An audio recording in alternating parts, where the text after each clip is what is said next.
베드로가 예루살렘에서 안디옥에 방문을 했습니다. 또 안디옥에서는 바나바가 원래 그 안디옥 교회를 이끌고 있는 지도자죠. 그리고 바울이 그 바나바를 도와서 또 사역을 하고 있습니다.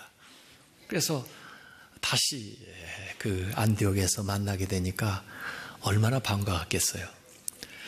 또 베드로도 안디옥 교인들을 보고 놀랐을 겁니다. 우리 유대인 신자들보다 이방인이면서 예수 믿는 사람들이 참 잘 믿고 있구나. 우리 예수님의 이름이 이곳에 지금으로 말하면 터키 지역이거든요. 이 이스라엘을 벗어나서 이곳과 같이 이렇게 참 전파됐다는 게 꿈만 같다. 예수님이 얼마나 기뻐하실까. 아마 베드로도 그렇게 생각을 했을 겁니다. 또 안디옥에서 이 베드로를 맞이해 주는 이 바나바나 바울도 너무나 자랑스러울 것이고, 또 베드로가 거기까지 와서 자기들을 이렇게 보기를 원했으니까 너무 감사한 마음도 들었을 거예요. 그래서 며칠 계속해서 베드로가 머무는 동안에 그 이방인 지역에서 믿는 신자들하고 같이 식탁 교제도 하면서 정말 그리스도 안에서의 아름다운 교제, 사귐을 갖고 있었습니다. 거기까지 얘기하면 아무 문제가 없죠. 그런데 이 예루살렘에서 야고보에게서 온 사람들, 여기 또 야고보라는 이름이 등장하네요. 그들이 이 안디옥에 오고 있다는 이야기를 듣고 그 같이 식사하고 좋은 분위기 속에서 있었는데 베드로가 갑자기 그 자리에서 일어나가지고 자리를 뜨는 겁니다. 그러니까 그걸 보고 있던 안디옥 교회의 지도자였던 바나바도 따라서 나가는 겁니다. 그러고 보니까 이 유대교 신자들, 유대교에서 온 기독교 신자들이 다 빠져나가는 거예요. 그래서 그야말로 이방인으로서 기독교인이 된 사람만 앉아서 먹게 되는 꼴이 된 거죠. 그 자리에 있었던 바울이 참지 못하고 일어나서 베드로를 공개적으로 책망한 사건이 바로 오늘 읽었던 본문에 나와 있는 사건입니다. 사실 베드로 대사도시죠. 그리고 나이로 봐도 바울보다 연배가 높고, 또 사실은 예루살렘 모교에서 왔으니까 어떻게 보면 잘 모셔야 되고 잘 보여야 되고 그런 형편인데, 이 바울이 일어나서 그것도 개인적으로 얘기하는 게 아니고 모든 사람들 앞에서 베드로를 이렇게 책망하는 이야기예요. 참 좀 심각하다, 이런 상황을 우리가 보게 되죠. 이 바울은요, 이 베드로뿐 아니라요, 나중에는 바나바하고도 충돌을 하는 경우가 나와요. 그래서 이유를 우리가 좀 알고 싶어요. 아마 예루살렘에서 왔던 사람들은 무슨 야고보가 스파이를 보낸 건 아니고, 좀 근본적인 신앙, 유대인으로서의 그 전통도 지키면서 신앙생활을 해야 된다는 좀 율법주의적인 경향이 강한, 여기 할레파라고 그랬으니까 할레파 그리스도인들이 왔던 거죠. 근데 그들을 베드로가 잘 알고 있으니까 괜히 이 자리에 같이 앉아 있다가는 오해를 살 것 같아서 또 무슨 문제가 일어날지도 모르겠다 생각해서 슬그머니 자리를 뜬 거예요. 그들을 좀 두려워해서 자리를 떴다고 성경에 분명히 그렇게 얘기를 했습니다. 그러니까 그들이 없을 때는 아무 문제가 없었는데 그들이 온다고 하니까 그들을 너무 의식해가지고 또 그들을 두려워한 나머지 저희가 같이 참 좋은 분위기 속에서 했던 그걸 박차고 또는 슬그머니 물러가게 된 거예요. 이게 뭡니까? 사람을 두려워하기 때문에 그런 거예요. 그래서 잠언 29장 25절에 보면은 이런 말씀이 있습니다. 사람을 두려워하면 올무에 걸리게 되거니와 여호와를 의지하는 자는 안전하리라. 사람 눈치를 보면요, 결국은 올무에 빠진다는 거예요. 하나님만 의존하는 사람은 안전하다, 그런 말씀이에요. 그래서 바울이 보기에 또는 다른 사람들이 보기에 오해할 만한 행동을 베드로가 한 거죠. 마치 이러한 행동은 이렇게 말하는 것 같아요. 그래, 내가 이방인 신자인 거 너희도 인정할게. 그러지만은 유대인인 내가 믿는 거하고는 좀 다르다. 또 사실 내가 너희들하고 함께 할 수는 없어. 이렇게 얘기하는 것 같아요. 내가 너희들에게 이 음식을 같이 먹었지만 솔직히 말하면 너희들은 나하고 같은 식탁에서 먹을 그런 권리가 없어. 뭐 그런 얘기를 하는 것 같잖아요. 너희들이 할례를 받지 않는 한, 율법을 지키지 않는 한 너희들하고 같이 보낼 수가 없어. 그렇게 말하는 것 같잖아요. 이 베드로가 오해를 살 만한 행동을 한 거예요. 물론 베드로의 진심에는 그들을 차별하거나 어떤 다른 진리에 대한 확신이 있기 때문에 소신 있는 행동은 아니에요. 왜냐하면 이전에 같이 먹다가 왜 그 사람들이 온다고 그렇게 달라져요? 아마 그 유대인들의 시선 때문에 소심하게 행동을 한 것 같아요. 근데 솔직히 베드로의 성격을 가만히 보면요, 이게 한두 번이 아닙니다. 은혜를 받아도 조금 그분의 그 성품이 잘 안 변하는 게 있어요. 옛날에 그 가야바 뜰에서 절대 예수님 죽을지언정 부인하지 않겠다고 해놓고 그 하녀가 당신 예수님하고 함께 있었던 거 내가 봐서 이 사람요 예수님과 같이 다닌 사람이에요. 그러니까 아니라고, 나 그 사람 알지도 못한다고. 그 발뺌하던 거 기억나시죠? 이 베드로가요, 풍랑이는 바다에 예수님이 걸어오시니까 그러면서 예수님이 나다 안심해. 그러니까 정말 주님이세요? 주님이시거든 나를 명하사 무리로 오라 하소서. 그랬더니 예수님이 오라 그랬거든요. 가지고 무리를 걸었어요. 예수님을 똑바로 바라고 걸었어요.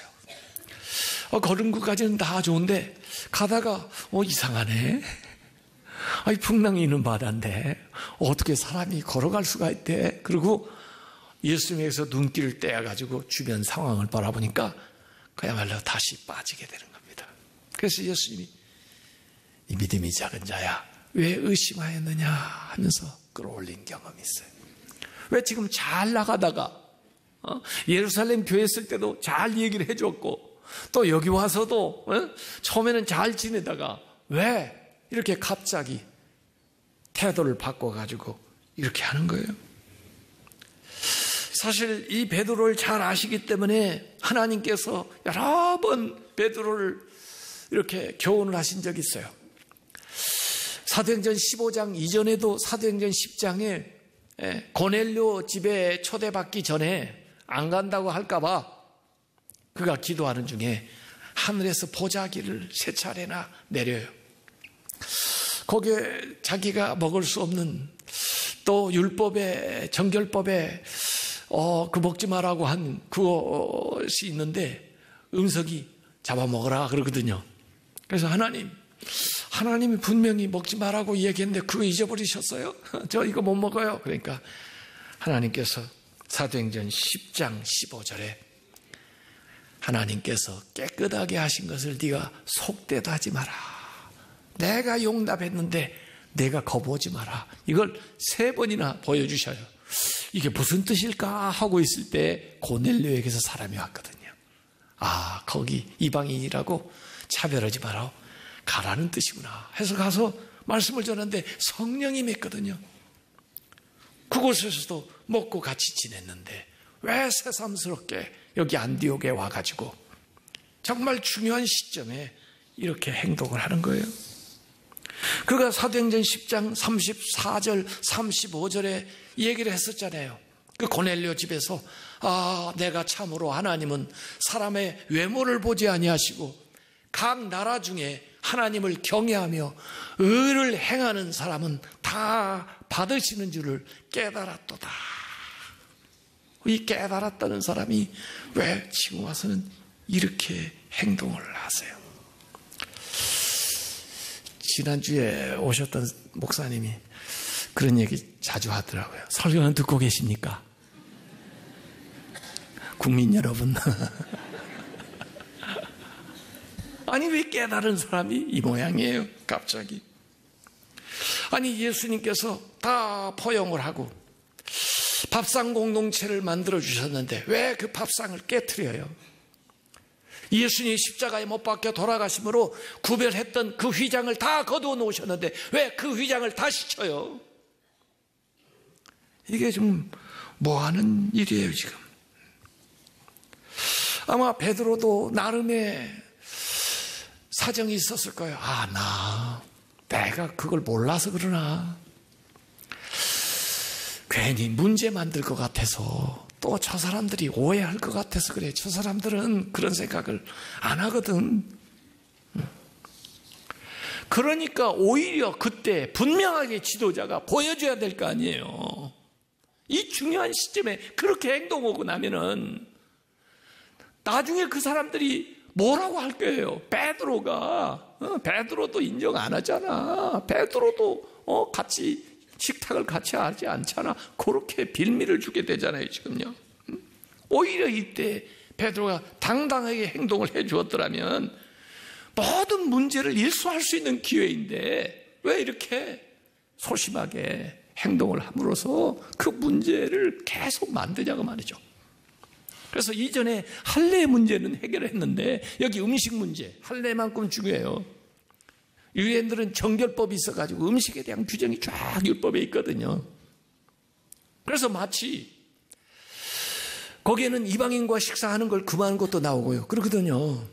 그래서 여전히 율법을 지키는 것처럼, 그래서 이방인과 식사를 안 해야 되는 것처럼, 그리고 이방인들도 예수를 믿으면 이런 음식에 대해서 정결법을 지켜야 되는 것처럼 지금 사도가 행동을 하고 있어서 사람들에게 시험거리를 제공해서 이미 바나바도 넘어지고 다른 유대인 신자들도 넘어졌잖아요. 그래, 이 지도자가 행동을 조심해야 되는데 그렇게 깊이 생각하지를 못하고 행동을 한 거예요.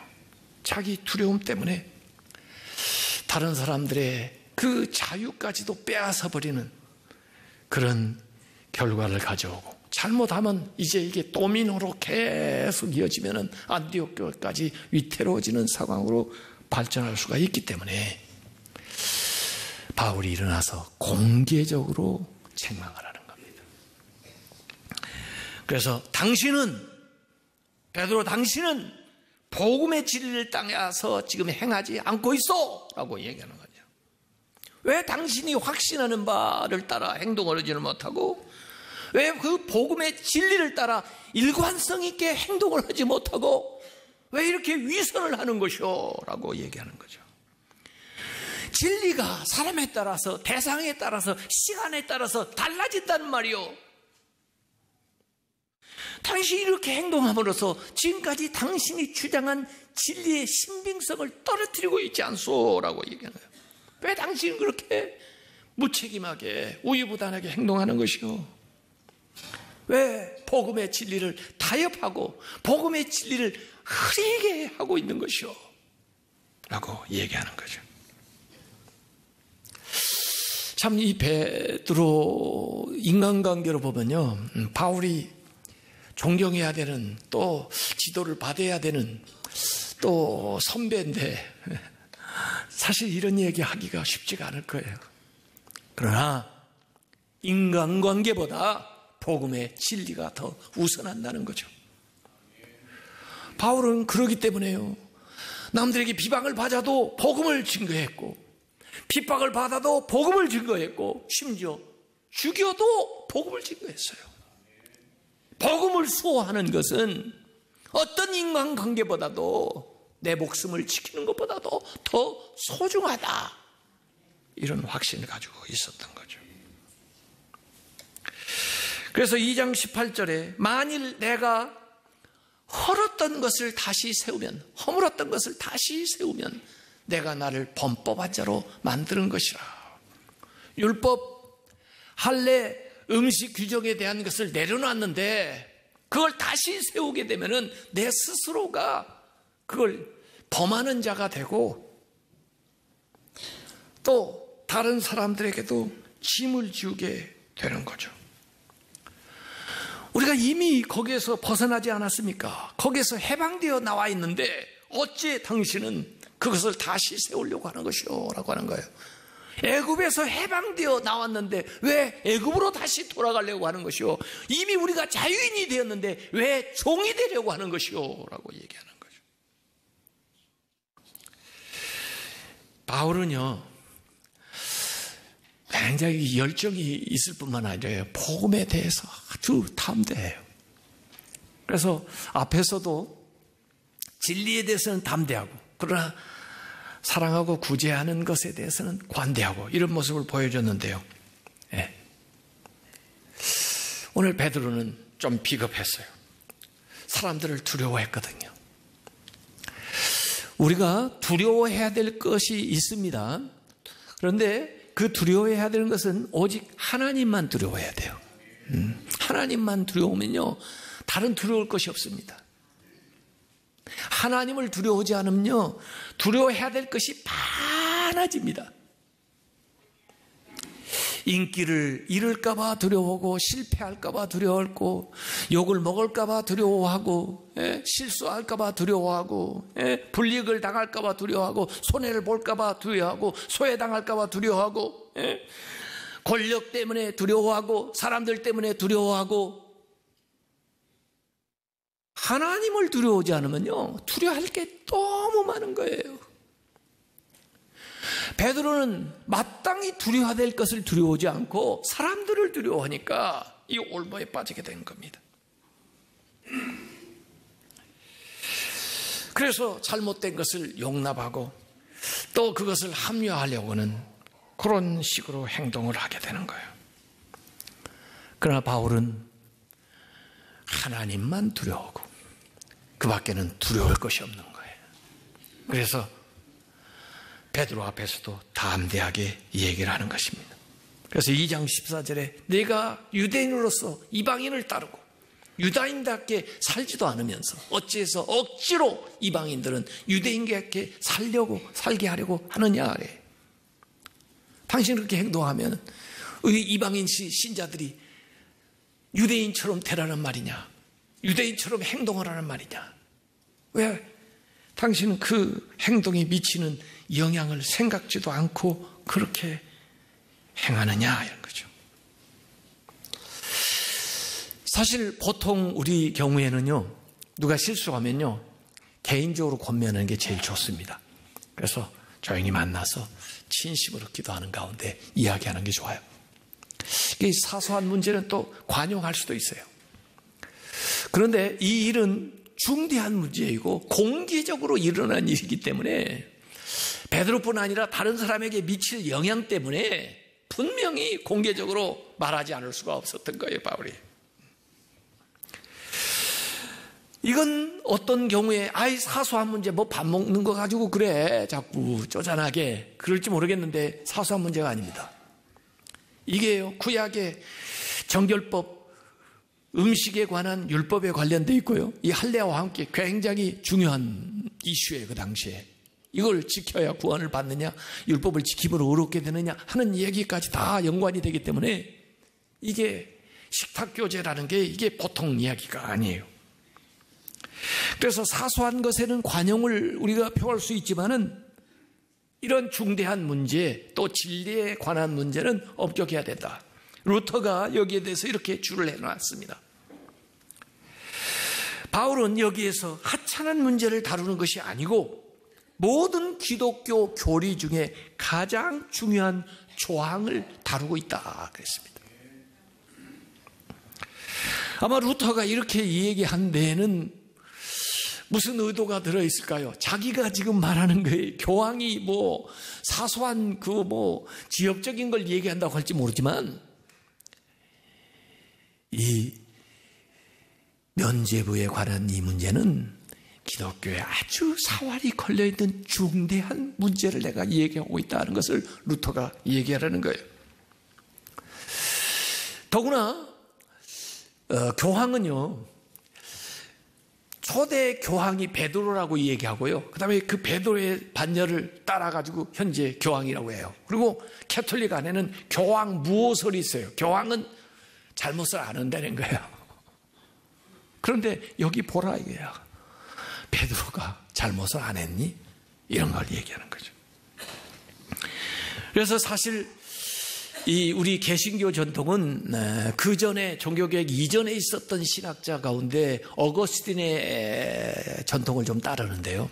카톨릭은 토마스 아퀴나스, 우리는 어거스틴을 따르는데, 이 어거스틴이 뭐라고 얘기했냐면 이걸 주석하기를, 진리는 지위나 직임보다 높으며 베드로도 오류가 있으며 바울은 복음을 잘 방어하였고 베드로는 그 책망을 감수하는 겸손을 보였다. 이렇게 주석을 한 거예요.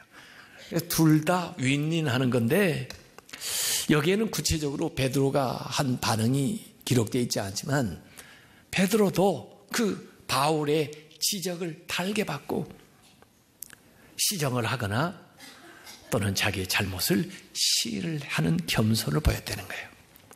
왜 그걸 우리가 알 수 있느냐면요, 이렇게 했다고 해서 베드로가 아니 공개적으로 나를 망신을 줘? 너 두고 보자. 그래가지고 바울하고 사이가 나빠지거나 또 같이 사역을 안 하거나 그러지를 않았어요. 결국 좋은 동역자가 됐고, 결국 그 베드로가 후에 베드로후서 3장 15절 16절에 했을 때 바울을 언급해요. 그러면서 바울의 서신에 대해서 그 바울의 서신이 하나님이 주신 계시로 되었다는 것을 인정을 합니다, 베드로가. 그러니까 바울 서신, 갈라디아서도 바울의 서신인데요. 그러니까 베드로도 좋게 그것을 그때는 좀 실수를 했지만 받아들였을 것으로 보여요. 갈라디아서 2장 16절이 갈라디아서 전체의 핵심 구절입니다. 이 16절이 모든 것을 대변하는 말씀이에요. 사람이 의롭게 되는 것은 율법의 행위로 말미암음이 아니요 오직 예수 그리스도를 믿음으로 말미암는 줄 알므로 우리도 그리스도 예수를 믿나니 이는 우리가 율법의 행위로서가 아니고 그리스도를 믿음으로써 의롭다함을 얻으려 함이라. 율법의 행위로서는 의롭다함을 얻을 육체가 없느니라. 이걸 잘 읽어보면요, 3번 반복을 해요. 똑같은 말을 3번을 반복하는 겁니다. 첫 번째는 일반적인 경우를 얘기를 하는 거예요. 사람이 의롭게 되는 것은 율법의 행위가 아니고 예수 그리스도의 믿음으로 되는 거다. 일반적인 경우를 얘기하고 그걸 자기에게 적용하는 거예요. 나는 하고 자기에게 개인적으로 적용을 하는 거예요. 개인적으로. 우리도 그리스도를 믿나니 우리가 율법의 행위로가 아니고 그리스도를 믿음으로 의롭다함을 얻으려 함이요. 이렇게 자기에게 적용을 해요. 그 다음에 3번째는 보편적인 경우에 진리로 만들어 선포하는 거예요. 율법의 행위로는 의롭다함을 얻을 육체가 없느니라 하는 거예요. 그래서 같은 말인데 뭐냐면 율법으로 의로워지지 않고 예수 그리스도를 믿음으로 말미암아 의로워진다. 이걸 3번 반복하는 거예요. 일반적인 경우도 그렇고 개인적인 경우도 그렇고 앞으로 영원히 불변한 진리다 이게요. 사실 예수님 믿는 사람들은 종교인이 아니에요. 예수 믿는 사람들은요, 하나님만 믿는 사람이에요. 그 밖에 건 안 믿어요. 예수 안 믿는 사람들은요, 오히려 믿는 게 많아요. 권력도 믿고요, 재물도 믿고요, 사람도 믿고요, 세상도 믿고요, 사탄도 믿고요. 하여간 별의별 것 다 믿어요. 그런데 그러면서 다 낭패를 당해요. 다 실수를 해요. 다 실패를 해요. 예수 믿는 사람들은 오직 하나님만 믿고 사는 사람이에요. 오직 하나님만 바라보고 사는 사람이에요. 그 밖의 것들은요, 주어지면 감사한 거고 그러지 않아도 괜찮아요. 그래서 오늘 이 갈라디아서의 아주 요절이라고 쓴 2장 20절의 말씀이 나오는 겁니다. 내가 그리스도와 함께 십자가에 못 박혔나니 그런즉 이제는 내가 사는 것이 아니요 오직 내 안에 그리스도께서 사신 것이라. 이제 내가 육체 가운데 사는 것은 나를 사랑하사 나를 위하여 자기 자신을 버리신 하나님의 아들을 믿는 믿음 안에서 사는 것이라. 그리스도와 우리가 연합이 돼 있어요. 연합이 돼 있어서 나눌래야 나눌 수가 없어요. 그래서 예수 그리스도께서 이미 십자가에 못 박혀 돌아가셨는데 그 연합돼서 우리가 십자가에서 예수와 함께 죽었어요. 죄에 대해서 죽었어요. 세상에 대해서 죽었어요. 율법에 대해서도 죽었어요. 그리스도와 함께. 그리고 부활했어요. 새로운 생명으로, 새로운 삶으로, 하나님의 자녀로 하나님과 연합됐어요. 그런가 하면 내 안에 그리스도께서 사셔요. 바울이 베드로를 그렇게 무슨 명예를 훼손하기 위해서 이런 얘기를 여기다 적고 있는 게 아닙니다. 이 분명한 사건을 통해서 우리 모두가 교훈을 받아야 된다. 까딱 잘못하면 이렇게 위대한 사도도 잘못할 수 있다는 것을 바울은 얘기하려는 거예요. 오직 믿음으로 오직 하나님 앞에 나아가시기를 주님의 이름으로 축원합니다.